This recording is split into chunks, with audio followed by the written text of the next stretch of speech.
te lala kosalisa ngai orphelin ya pamba ye mama za te mawa lala kosalisa ngai nakomaki koyingayenga motambola ngo pipa mpona ngai esilaka nakomaki koyingayenga. Je te dis merci pour ce privilège que tu viens de m'accorder de parler de ta part à ton peuple. Le Tout-Puissant, j'abandonne ce moment entre tes mains. Que ta grâce soit avec moi, afin que tout ce que je vais parler ici, que ça puisse glorifier ta grandeur et ton saint nom.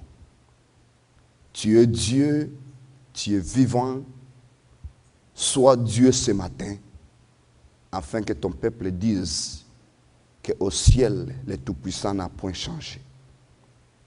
Seigneur, je neutralise tous les plans diaboliques, l'envoûtement et la distraction qui peut étouffer ton message ce matin. Je les néantis au nom puissant de Jésus.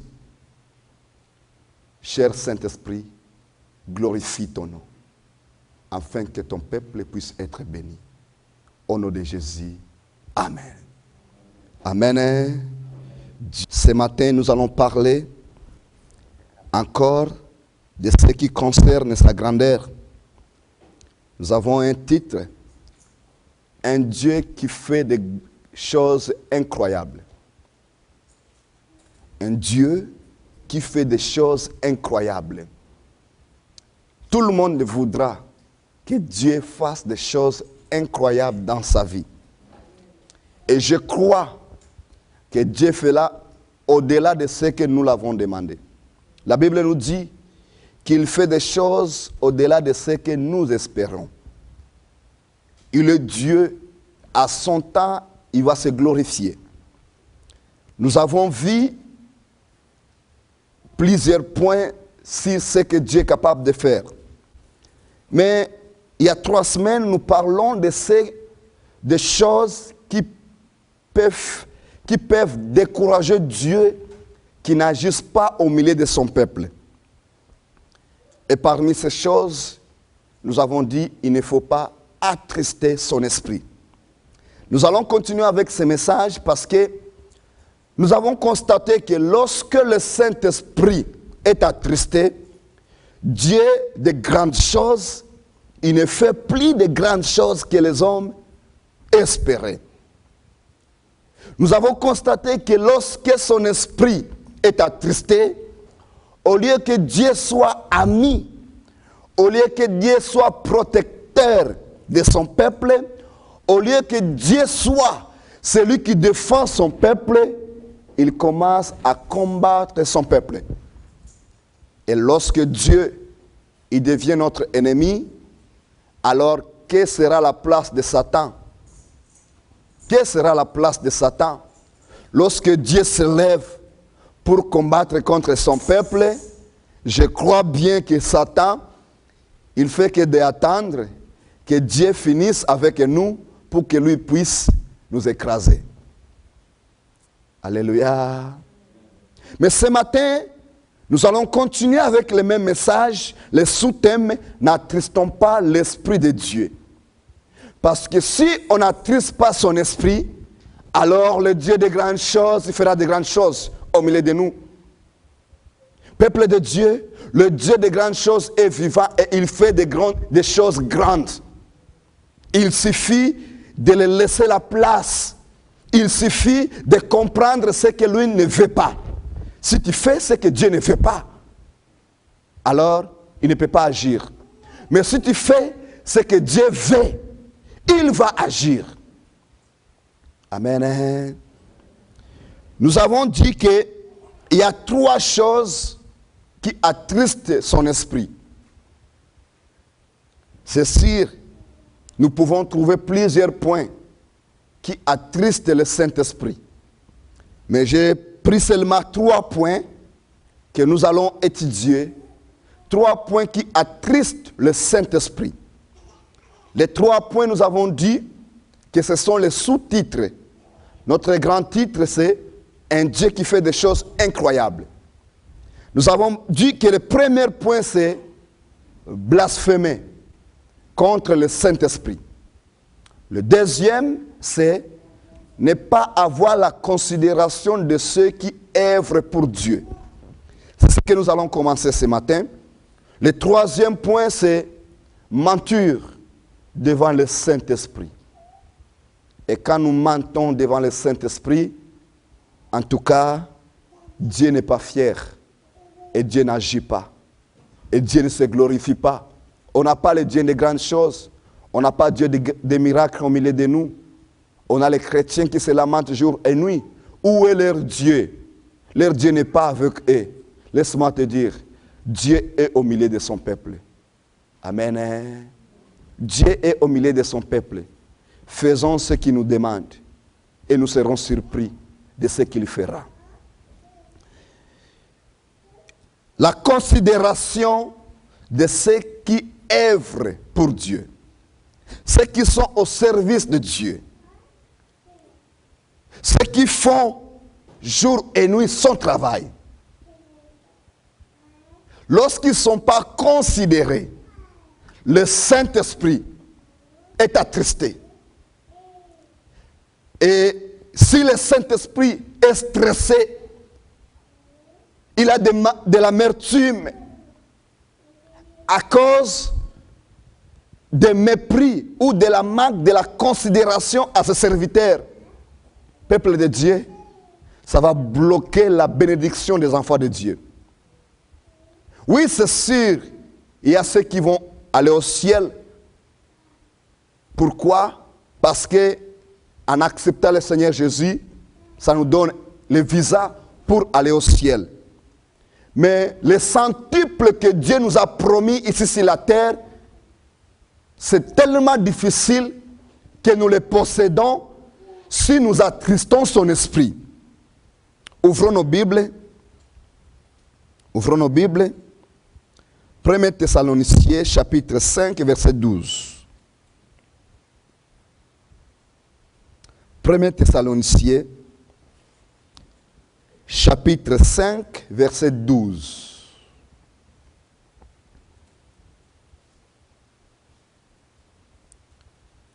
Avez-vous tous trouvé? 1 Thessaloniciens, chapitre 5, verset 12.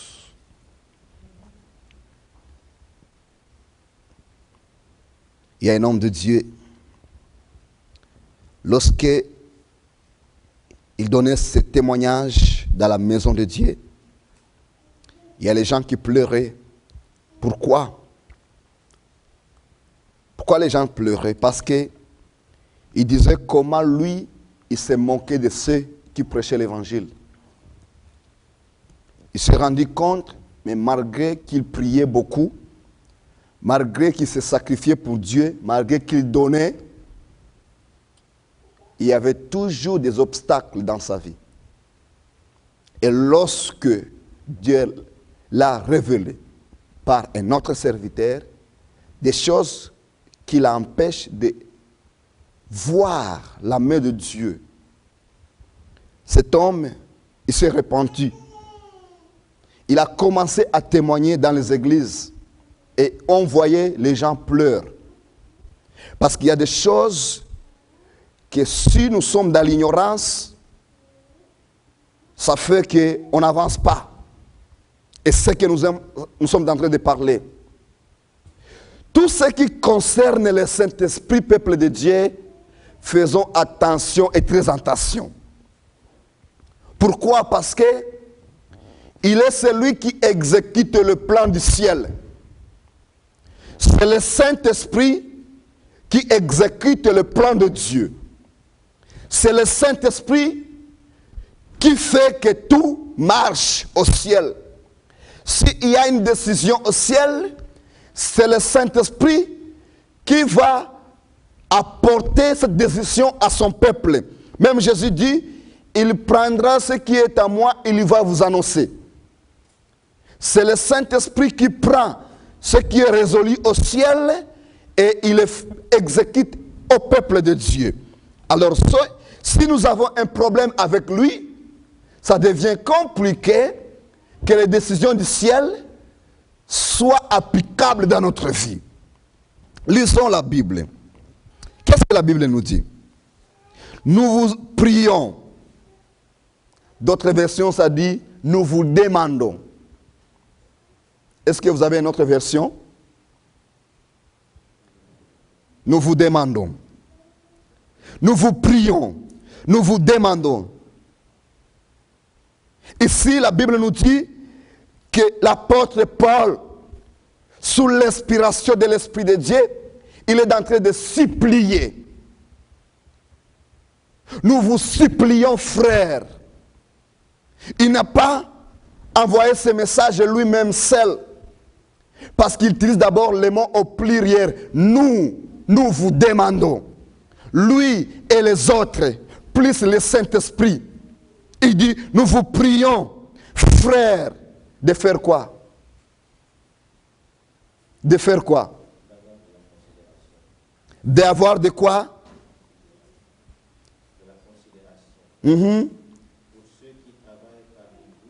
Pour, il dit, je vous en prie, bien-aimés. Je vous demande, bien-aimés, d'avoir de la considération pour ceux qui travaillent parmi vous. Ce n'est pas un emploi d'un métier professionnel que la Bible nous parle ici. Loin de là. C'est ceux qui œuvrent pour Dieu au milieu du peuple de Dieu. Le message est adressé aux deux groupes. À une église universelle et aussi à une église locale. Le message est envoyé aux deux groupes. À une église universelle, le corps du Christ au complet, et à une église locale. Parce qu'il dit, pour ceux qui travaillent parmi vous, ceux qui font quoi? Qui vous dirige dans le Seigneur et qui vous exhorte. L'homme de Dieu nous dit, peuple de Dieu, je vous demande, je vous supplie d'avoir de la considération pour ceux qui œuvrent, ceux qui travaillent, ceux qui font l'œuvre de Dieu parmi vous. Amen. Et qu'est-ce que je dis comme sous-thème? D'avoir la considération. Et si tu n'as pas la considération de ceux qui œuvrent pour Dieu, le Saint-Esprit ne peut pas être fier de toi. Le Saint-Esprit, il ne peut jamais être ami de toi. Nous allons voir pourquoi. Pourquoi lorsque nous n'avons pas la considération de ceux qui œuvrent pour Dieu, ça va créer des problèmes, ça va créer des conflits entre nous et le Saint-Esprit. Nous allons voir le pourquoi.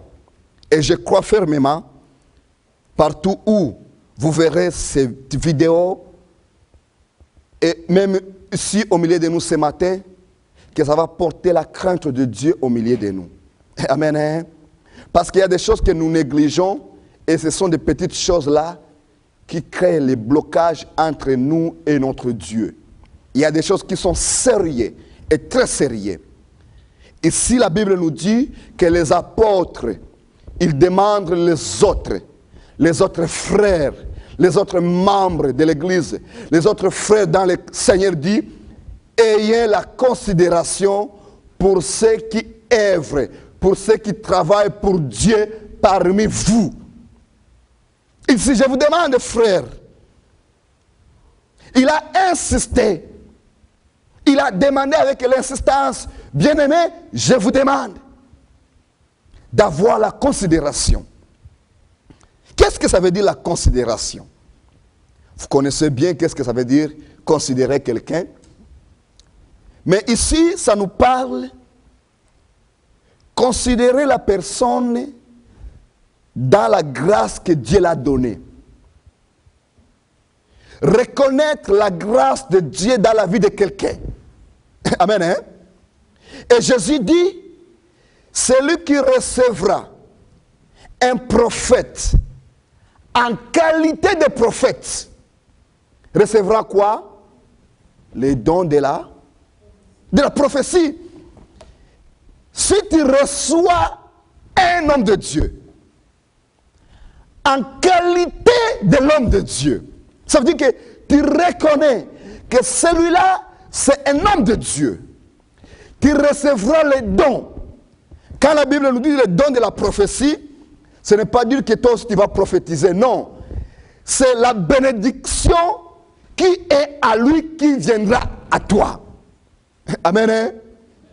Si le prophète, il est béni, toi tu le reconnais, que celui-là c'est un homme de Dieu, sa bénédiction viendra dans ta vie. Mais si tu reçois un prophète en qualité d'un aventurier, tu ne peux pas recevoir les dons de la prophétie. Nous avons beaucoup de chrétiens. Leur vie est bloquée. Pourquoi? Simplement, ils reçoivent les hommes de Dieu, mais ils négligent de considérer les dons et la grâce de Dieu qui est sur leur vie. Alléluia. Si tu négliges, si tu ne considères pas la grâce de Dieu qui est dans la vie de quelqu'un, il devient compliqué que Dieu te bénisse. Pourquoi? Pourquoi? Parce que c'est le Saint-Esprit qui bénit. Amen. Hein? C'est le Saint-Esprit qui va faire des miracles. C'est le Saint-Esprit qui va faire de grandes choses. Le Saint-Esprit sonde ton cœur. Il sait ce que tu penses. Et lorsque la personne il est en train de servir Dieu, au moment où il est en train de servir Dieu, mais toi tu ne reconnais pas sa grâce, le Saint-Esprit qui devrait répandre dans ta vie, il ne peut pas répandre dans ta vie. Pourquoi? Parce que, tu ne reconnais pas la grâce qui est sous son serviteur. On peut être dans la même église. Si tu ne reconnais pas la grâce de celui qui est devant toi, il sera compliqué et très compliqué que Dieu te bénisse. Ici, la Bible nous dit, ayons la considération de ceux qui travaillent parmi vous, de ceux qui vous dirigent. Alléluia. De ceux qui vous dirigent, de ceux qui vous exhortent. Peuple de Dieu, ceux qui sont au service de Dieu, Dieu les honore. Si on regarde bien dans la Bible, Dieu il a demandé à l'homme d'honorer son père et sa mère. Il arrive à son serviteur, il demande d'honorer ses serviteurs. La Bible nous dit que ceux qui sont à l'œuvre de Dieu, ils méritent le double honneur. Pas seulement un simple honneur, double honneur. Et si on n'accepte pas ces gens-là, si on ne veut pas les honorer, alors oublions que Dieu fasse de grandes choses à travers leur vie. J'aimerais ouvrir avec vous, dans la parole de Dieu, un verset qui va un peu changer nos mentalités. Un verset qui va nous changer un peu nos mentalités. D'abord, pourquoi lorsque les serviteurs de Dieu, lorsque les serviteurs de Dieu ne sont pas considérés, Dieu n'agit pas au milieu de son peuple? Pourquoi? Simplement parce que ils ont un rôle très capital. C'est quoi le rôle? 2 Corinthiens chapitre 5 verset 20. Nous allons voir le pourquoi lorsque ceux qui œuvrent pour Dieu, s'ils ne sont pas considérés étant tant que les serviteurs de Dieu, Dieu n'agit plus. 2 Corinthiens, chapitre 5, verset 20. 2 Corinthiens, chapitre 5, verset 20. Avez-vous tous trouvé? Qu'est-ce que la Bible nous dit? Nous faisons quoi? Nous faisons donc les fonctions d'ambassadeurs pour Christ.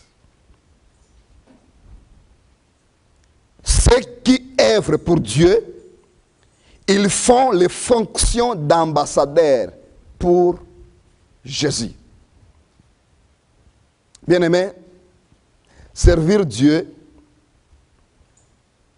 c'est un sacrifice. Dieu est tellement exigeant. Et ceux qui servent Dieu, ils acceptent de sacrifier une grande partie de leur vie. Ils sacrifient une grande partie de leur vie. Et lorsque quelqu'un accepte de servir ce Dieu-là qui est exigeant, Dieu qui est fidèle, Dieu ne l'abandonne pas.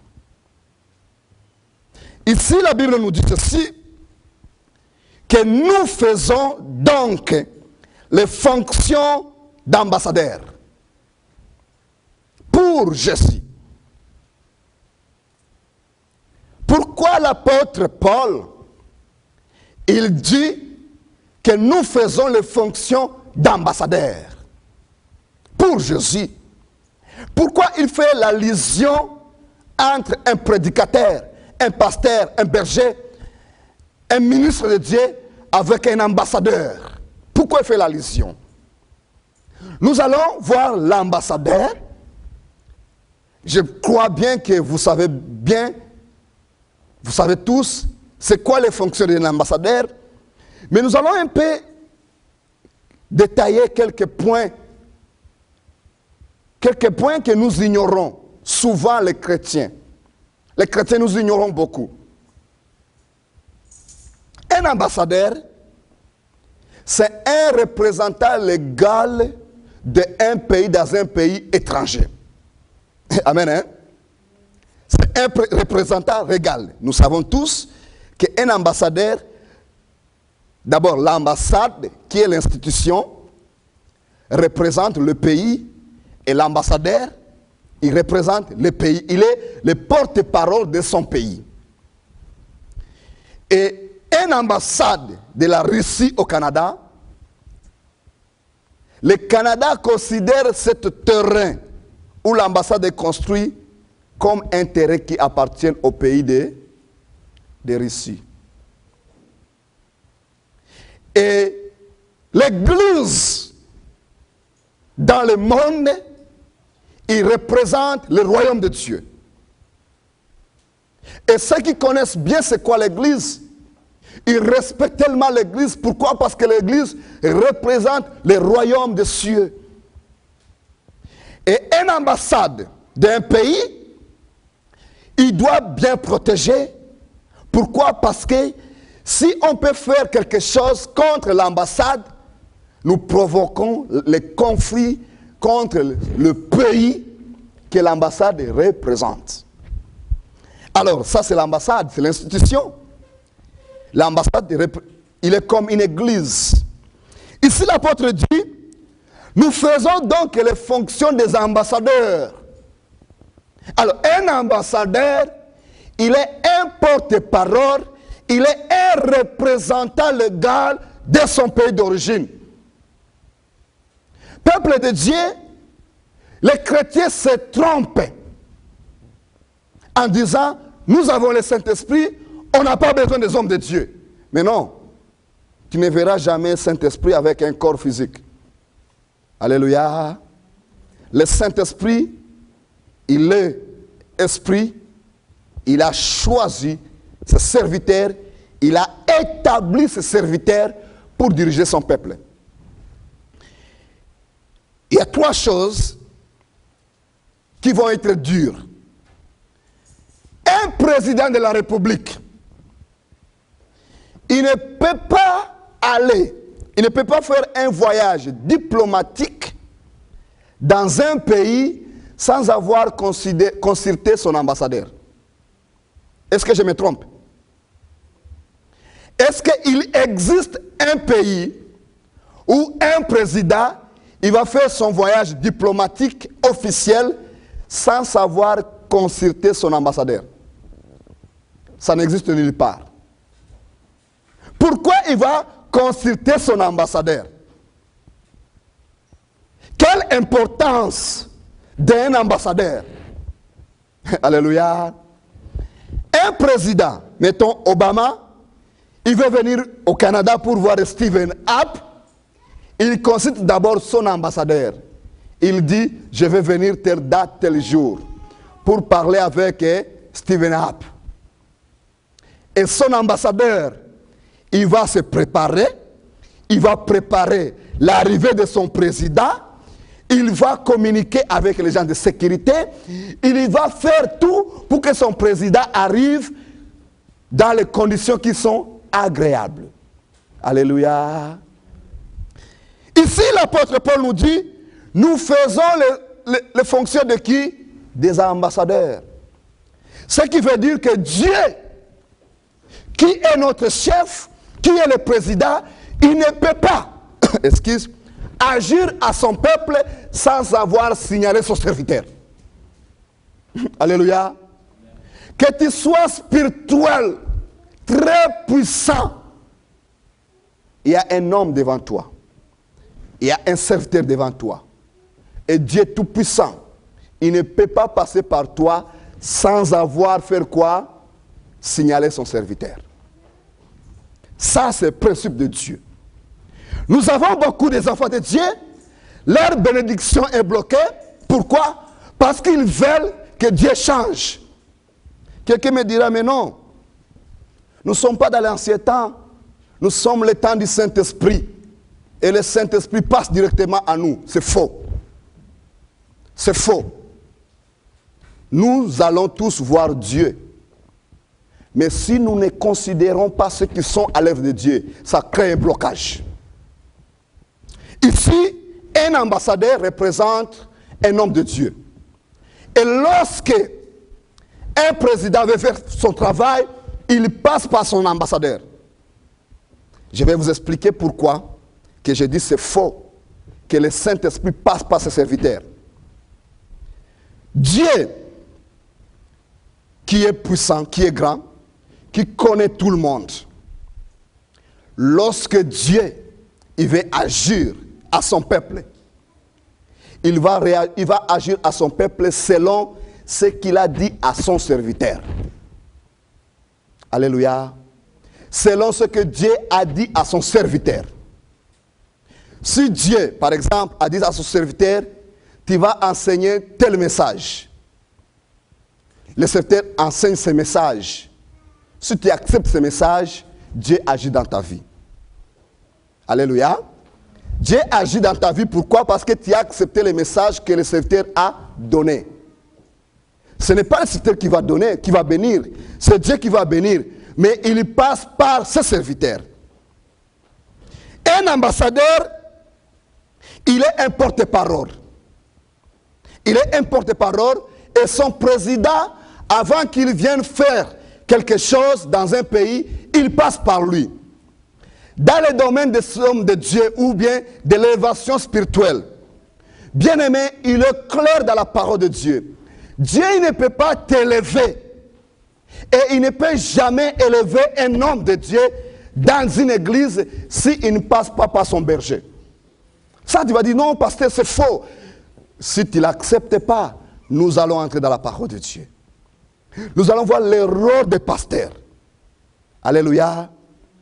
Dieu est fidèle à sa parole. Nous considérons toujours un ambassadeur, en fonction d'un ambassadeur.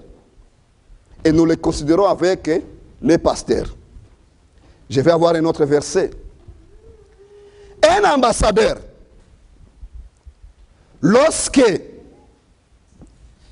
il reçoit un message que son président va venir, qu'est-ce qu'il fait? Il prépare le terrain. Il prépare le terrain. C'est pour cela que tu verras les hommes de Dieu, lorsqu'ils ont une révélation de la part de Dieu, ils font tout pour que Dieu puisse agir à son peuple. Alors, lisons notre version et notre verset. On va d'abord terminer. Qu'est-ce que le verset nous dit encore? Nous faisons donc les fonctions des ambassadeurs. Comme... Est-ce que quelqu'un peut lire pour moi? Nous faisons donc les fonctions d'ambassadeurs. Comme si Dieu exhortait par nous. Nous vous en supplions au nom de Christ. Soyez réconciliés avec Dieu. Amen. On va aller rapidement dans le même domaine d'un ambassadeur. Dans le même domaine de vous montrer que si tu ne considères pas la personne en qualité d'un serviteur de Dieu, tu as un grand problème avec le Saint-Esprit. Dieu est juste. Il est juste. Hébreux chapitre 13, verset 17.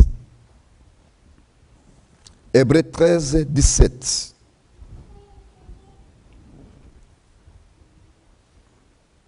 On va retourner. Là, on parle de l'ambassadeur. Mais Hébreux 13, 17. Qu'est-ce que la Bible nous dit? Hébreux 13, 17. Obéissez à vos conducteurs. Ayez pour eux de la déférence. Obéissez à qui? À vos conducteurs. Obéissez à qui? À ceux qui vous conduisent. Et quand quelqu'un dit, je n'ai pas besoin d'un pasteur parce que moi j'ai un contact avec le Saint-Esprit. Est-ce qu'il est d'accord avec ce message? Non. Dieu avait fait une erreur d'écrire ce message. Que Dieu nous aide. Nous avons les gens dans les églises. Ils n'obéissent jamais à leur conducteur. Et donc un conducteur, chaque conducteur, nous devons l'obéir. Il y a le hiérarchie dans l'église. J'ai vu les gens, il est un choriste, son chef de chorale, il dit, tu vas faire ça. Parce que lui, il a un contact, ou bien il a une relation plus profonde avec le pasteur. Il se révolte. Il dit, je ne peux pas faire ça. Pourquoi il se révolte? Parce qu'il a une relation avec le pasteur. Son conducteur dans les chorales, ce n'est pas le pasteur. Amen, hein? C'est le chef de chorale. Il est son conducteur.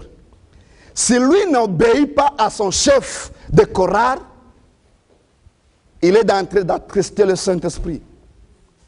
Dans chaque groupe, il y a toujours un chef. Dans chaque groupe. On utilise le mot chef, c'est pour dire seulement celui qui conduit. Les gens sont venus tellement spirituels que même celui qu'on a choisi que telle personne va être votre dirigeant, même dans un groupe de 2 personnes, parce qu'il y a un qui est tellement spirituel, quand on lui dit des choses, il dit non, moi je ne peux pas faire ça. La Bible nous dit ici, obéissez à vos conducteurs. Amen. Obéissez à vos conducteurs. Si tu obéis à celui qui est ton conducteur, tu es béni. Mais si tu n'obéis pas, en tout cas, que Dieu nous aide. Qu'est-ce que ça dit encore? Car. Car quoi? Ok. Obéissez à vos conducteurs et ayez pour eux de la déférence. Car. Non, arrêtez un peu. Car. Qui veille sur vos âmes? Oh, Seigneur, aidez-nous. Qui veille sur vos âmes? Hein? Vos conducteurs. Ce n'est pas Jésus. Non, je n'ai pas besoin d'un berger parce que moi je suis en contact avec Dieu. C'est bon. Mais qui veut sur ton âme? Seigneur, aidez-nous. Peuple de Dieu, considérons ceux qui sont à l'œuvre de Dieu. Ça va ouvrir tes bénédictions. Ici, ça ne nous dit pas que c'est l'ange qui veille sur ton âme. Est-ce que c'est moi qui ai écrit ça? Est-ce que c'est moi? Non. Il est écrit, car il veille sur vos âmes. Comment? Comment un homme peut veiller sur l'âme de l'autre homme? Nous allons voir, parce que nous continuons le message. Nous allons voir que ceux qui sont à l'œuvre de Dieu, ils ont des responsabilités. Et si tu peux considérer ces gens-là, c'est fini, la gloire de Dieu va t'accompagner. Mais si tu vas les rejeter par tes ignorances, tu es en train de bloquer tes bénédictions. Pourquoi? Parce que Dieu est fidèle dans sa parole. Ici, la Bible nous dit, car il veille sur vos âmes. Un conducteur veille sur les âmes. Ce sont des choses spirituelles. Comment un homme peut veiller sur l'âme de quelqu'un? Oui, c'est vrai. Alléluia. C'est vrai, les hommes de Dieu, les pasteurs, ils veillent sur les âmes des brebis. Et si tu n'acceptes pas ce message, que Dieu nous aide. Mais je te demande au nom du Seigneur d'accepter certaines choses que Dieu a dit dans sa parole pour que tu puisses expérimenter la gloire de Dieu différemment. Alléluia. Nous allons voir que des pasteurs, des dirigeants, ils veillent sur les âmes. Parce que ce que la Bible nous dit, qu'est-ce que la Bible nous dit encore? Est-ce que tu peux continuer, ma sœur? Comme devant à rendre compte. Qui va rendre compte? Un serviteur va rendre compte à Dieu de chaque âme que lui a veillé sur. Alléluia. Un serviteur de Dieu, et la Bible nous dit à Isaïe, Dieu dit, je réclamerai chaque âme perdue à cause de toi, un faux serviteur. Que Dieu nous aide, hein? Les choses sont très dures. C'est pour cela, j'avais lancé un appel au début des messages que chaque serviteur doit faire attention. Nous sommes responsables de chaque âme que nous apportons dans la distraction. Nous sommes responsables.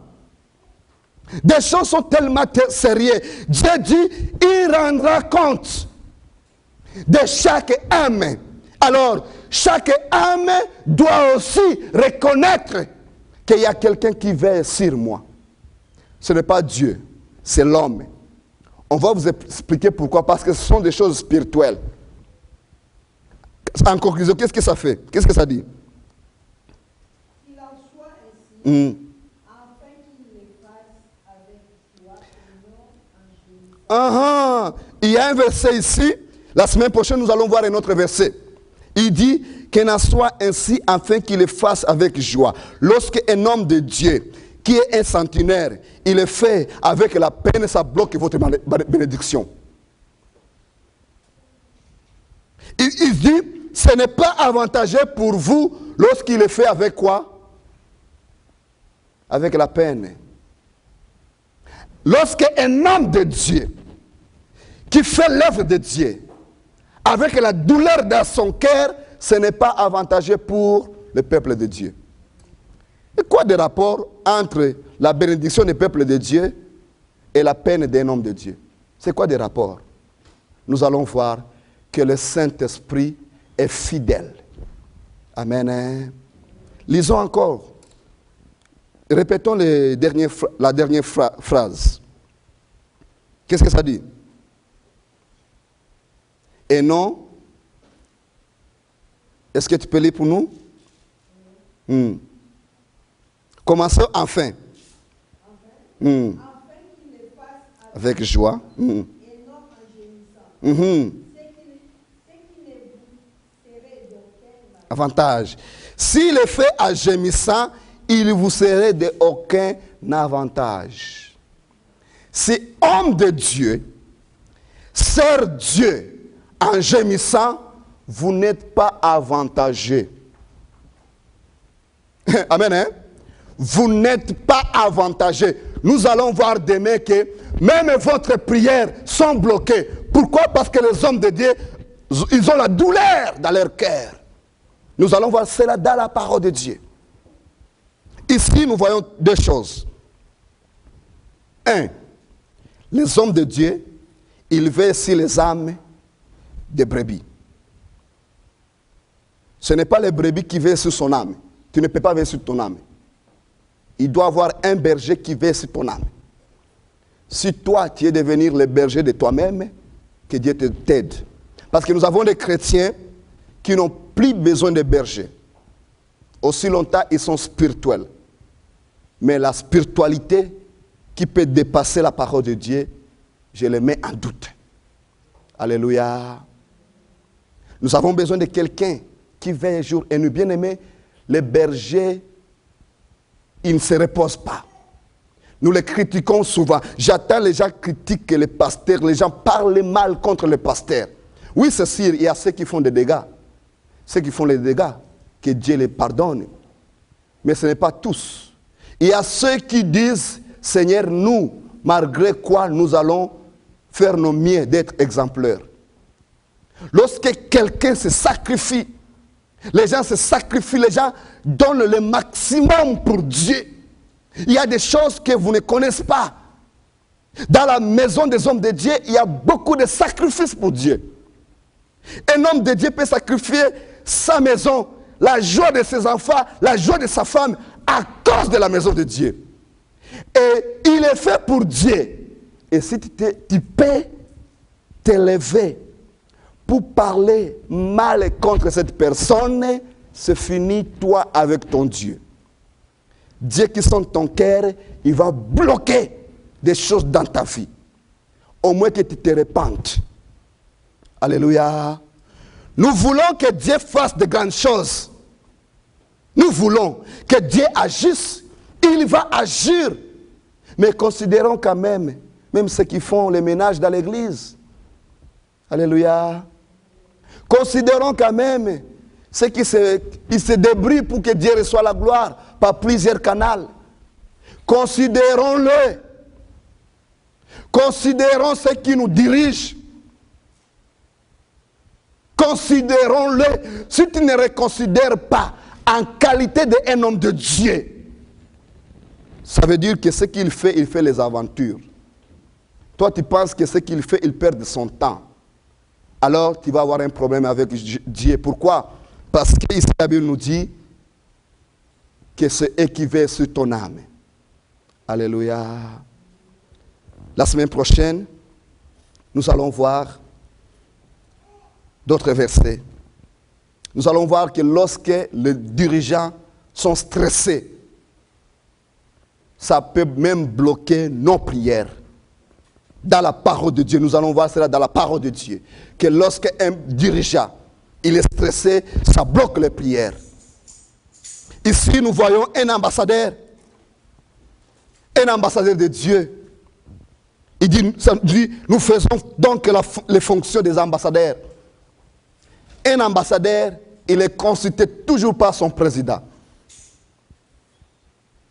Et si tu es dans une église, pas importe ce que Dieu peut faire dans ta vie, considère celui qui est devant toi. Alléluia. Si tu ne le considères pas en qualité d'un homme de Dieu, tu auras un grand problème avec Dieu. Parce que c'est sûr, c'est clair, un président, avant qu'il fasse son voyage, il consulte d'abord son ambassadeur. D'abord son ambassadeur. Plusieurs hommes de Dieu, ils n'ont pas continué avec Dieu aujourd'hui. Pourquoi? Pour un simple geste. Lorsque Dieu les élève, ils oublient ce qui les dirige. Nous avons plusieurs frères, nous avons plusieurs sœurs Ils n'avancent plus dans l'œuvre de Dieu. Pourquoi? Parce que lorsque Dieu les élève, ils oublient ce qui les dirige. Et celui qui te dirige, il est la source de ta bénédiction. Et n'oublie pas que la source est tellement petite que la rivière. Amen, hein? La source est toujours petite. Est toujours petite que la rivière. Tu peux être un océan, mais il y a ta source. Alléluia. Considérons ce qui œuvre, ce qui vous dirige, afin que le Saint-Esprit puisse manifester la puissance de Dieu. Et si on ne les considère pas en qualité des hommes de Dieu, en les prenant pour les aventuriers, en parlant mal contre tout celui qui parle pour Dieu, ça nous crée des problèmes avec Dieu. Lèvons-nous, on va prier. On va prier. Nous allons continuer le message de la semaine prochaine.